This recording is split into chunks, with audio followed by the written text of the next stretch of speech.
बंगाल चुनाव में कई सीट पर दिलचस्प मुकाबला देखने को मिल रहा है। ऐसी ही एक सीट है बिधाननगर की विधानसभा क्षेत्र सीट।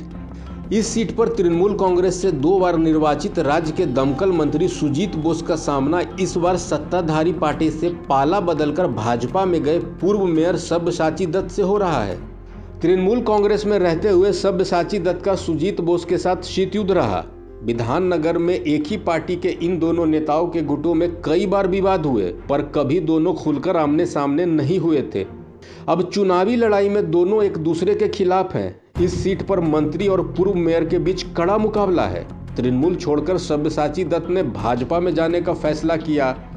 मंत्री सुजीत बोस अपनी जीत की हैट्रिक के लिए जोर शोर से जुटे हैं। वहीं भाजपा से सब्यसाची दत्त भी पूरा दम लगा रहे हैं। इस सीट पर संयुक्त मोर्चा के घटक दल का भी प्रत्याशी है। विधाननगर सीट पर कुल आबादी लगभग 3 लाख है, जिसमें करीब 2.5 लाख मतदाता हैं। पुरुष मतदाताओं की संख्या 50.54% है, जबकि महिला मतदाता 49.45% है। तृणमूल कांग्रेस में रहते हुए सब्यसाची दत्त 2015 में विधाननगर नगर निगम के चुनाव में विजयी हुए थे। विधाननगर के मेयर बनने की रेस में सुजीत बोस और कृष्णा चक्रवर्ती भी थे। दोनों को पछाड़ते हुए सब्यसाची ही मेयर पद पर आसीन हुए। इसके बाद से ही तृणमूल कांग्रेस में सुजीत बोस और सब्यसाची दत्त के समर्थकों में खींचतान होने लगी। अरसे तक दोनों के बीच अदावत रही। यहाँ तृणमूल की अंदरूनी लड़ाई बढ़ती गई और कई बार चरम गुटबाजी के चलते सब्यसाची और सुजीत खेमे में मारपीट तक हो गई। इन विवादों के कारण पिछले आम चुनाव के बाद से तृणमूल कांग्रेस से सब्यसाची दत्त की दूरियां बढ़ने लगी थी।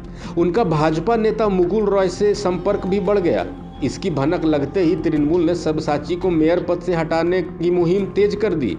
फिर मेयर पद छोड़कर सब्यसाची दत्त 1 अक्टूबर 2019 को अमित शाह के हाथों भगवा ध्वज थाम लिया। 2011 के विधानसभा चुनाव में इस सीट से तृणमूल को 88,642 वोट, माकपा को 52,717 वोट और भाजपा को 5,887 वोट मिले थे। 2016 के विधानसभा चुनाव में तृणमूल कांग्रेस को 66,000 से ज़्यादा वोट मिले। कांग्रेस को 59,142 और भाजपा को 21,735 वोट मिले थे। बड़ी बात यह है कि 2011 की तुलना में 2016 में भाजपा के वोट बढ़े थे। इसी तरह लोकसभा चुनाव में भी इस सीट से भाजपा को अधिक वोट मिले। विधाननगर सीट असल में बारासात लोकसभा सीट के अधीन आती है।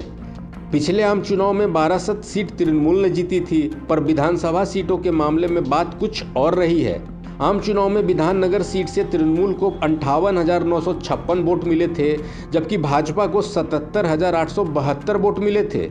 अब इस बार देखना है कि तृणमूल कांग्रेस और बीजेपी के बीच संयुक्त मोर्चा क्या खेल करता है। फिलहाल विधाननगर में सियासी टक्कर जारी है।